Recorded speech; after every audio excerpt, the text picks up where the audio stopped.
Hey Google, how should I start this video? Maybe you should start it with the long annoying intro.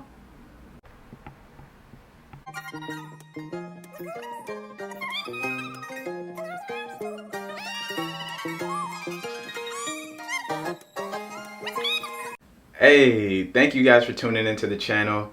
Today we're going to be talking about a pair of shoes that I think is pretty dope, but for some reason not a lot of people are talking about at the moment. Of course, I'm referring to the Reebok Question Mid OG meets OG, a collaboration between Allen Iverson and James Harden. OG! Now that alone makes it a really dope shoe. You have two of the most iconic NBA players of all time, two of the greatest scorers, two of the coolest characters in the NBA, joining forces on a classic shoe. This, of course, the Question model, was the shoe that Allen Iverson wore during his rookie season. And James Harden, one of the craftiest scorers of all time, really a genius for using the modern NBA rules to his advantage. These two guys are just lethal scorers, and they've come together to blend their styles on what I think is a really cool shoe. Now, if you're familiar with some of James Harden's shoes, I believe the first pair that he put out, like the OG colorway for him, was this Houston Rockets colorway of like a black base with a white lower portion, with your toe being white and your midsole being white, and then you have like the red accents. So it's really like he took his trademark colors and put them all over this Reebok Question. I guess it's not his trademark colors because, you know, Jordans also have like that red colorway. I'm actually surprised that this colorway for the Reebok Questions didn't already exist though, because I remember having a pair of the Answer 8s. Wasn't the prettiest shoe, but I remember the colorway that I had was basically this exact same thing. Like, if I look in the camera monitor, it looks like I'm holding those shoes. So it's really weird to think that the Question didn't already have this colorway. Now let's take a look at some of the features on this shoe. Starting with the base, you have really some of the greatest leather that I've ever felt on a sneaker. This is like genuine tumbled leather. It's really all over the shoe. You have that tumbled leather all around the base, extending onto the tongue as well. The tongue is an interesting aspect because now I've never had a pair of Questions before, but I do know that usually on the Questions there's a mesh tongue. On this pair you have straight leather, and the leather is amazing. I don't know how many times I might actually say that during this video, but the leather is so soft. But yeah, you're used to seeing that mesh tongue on there, so I'm guessing this will be a little less breathable. You have those speckled black and red laces. I'm not sure if you may have these on some of the James Harden shoes as well. I will check that and see if that is correct. But this is a cool touch. On the eyelets, you have a little bit of color blocking here. You have the lower three are black and then the top three are red. That's a cool feature, I guess. I don't know if it's based off of Allen Iverson wearing the number 3. You have more leather across this toe box. It is a bit of a narrow toe box, and I do remember most of the Allen Iverson shoes that I had as a kid having that really narrow toe box. I don't know if that's like how his feet are, like they're just narrow up there, but that's generally the design on Allen Iverson shoes, is like a narrow toe box.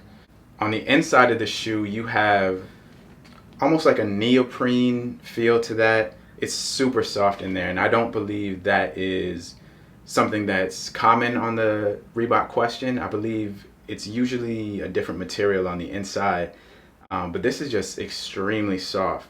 This is almost, it almost doesn't feel like a basketball shoe. It feels like something that you would wear for leisure, and that's cool. I mean, a lot of people I know wear the Questions just as like a going out shoe. I'm definitely tempted to play basketball in these, so I am going to try that at some point.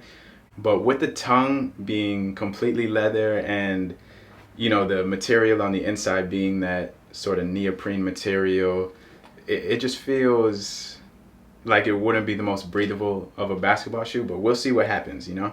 On the midsole, you have really a classic Reebok Question feature, the hexalite bubbles. This is, I just remember seeing these as a kid and thinking that was so cool. It has like that beehive design in it. It just has such a cool look. And like I said, I've never owned a pair of Questions before.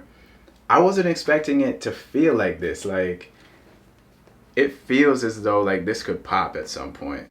And this is where it gets really funky. This is where James Harden's personalization of the shoe really comes in. Turning to the medial side, you have a little bit more of a funky design on those eyelets.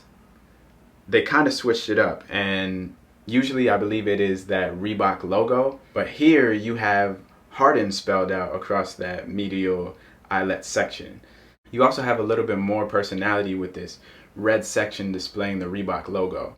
On the back of the sneaker, you have a little bit more personalization as they've slapped James Harden's logo onto Iverson's sneaker. That is insane. It's pretty cool. It's pretty interesting. I know that some people feel a ways about James Harden having his logo on Allen Iverson's sneaker. Usually back there it would be, the number. It would be like the 3, or if it's a collab with someone else, it'll be like their number. So in this case, it could have been 13 on the back of the shoes. The sole of the shoe raises a lot of questions for me. I keep saying this, but of course I've never had a pair of questions before. But I noticed that the track pad is very basic. It's like, it doesn't look like there's much traction going on there. It feels like if you were hooping in these, you might be slipping all over the place. But, we've seen Iverson play in these. We've seen guys like Trey Burke, Josh Richardson, Montrezl Harrell play in these, and they seem to be fine. So I'm wondering, how did they get the traction to be so good on such a basic trackpad? You do have this window at the rear of the sole displaying that hexalite bubble again. And vertically you have that Reebok name going down, as well as the red Reebok logo.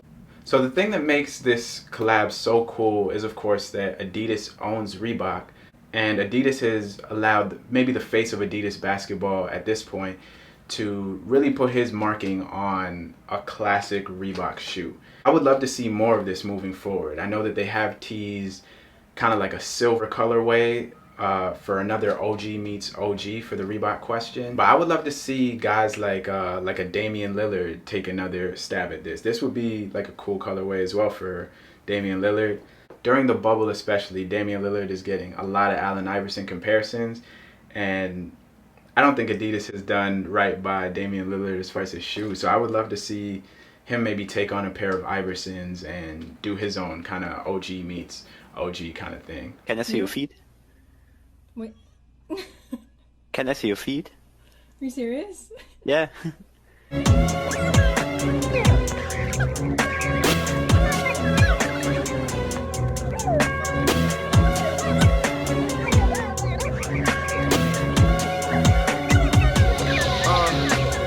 made more than this money. Don't label me as no business.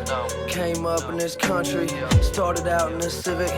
Pray for rain till it's muddy. Praying more than just Sunday. Eating good, I'm still hungry. Left no evidence on these dishes. Watch movies, no sound. Smoke weed in this dope house. And my bitch, coked out. Smoke loud when she go down. Damn, this life, riding on Gary Fisher bikes. Now, after trying these on, I can confirm that the toe box is a bit narrow. It definitely loses some room going up there. So if you have wide feet, I would definitely suggest going up a half size if you can. I'm sure that these will break in. Of course, I've owned these for a matter of hours, so I can't exactly speak to the nature of them breaking in. But I'm sure they must at some point. And that should free up some more room for your foot inside the shoe. But they feel great. They're super comfortable, again, with that sort of neoprene inner. It feels great against your foot. The tongue feels great against your foot.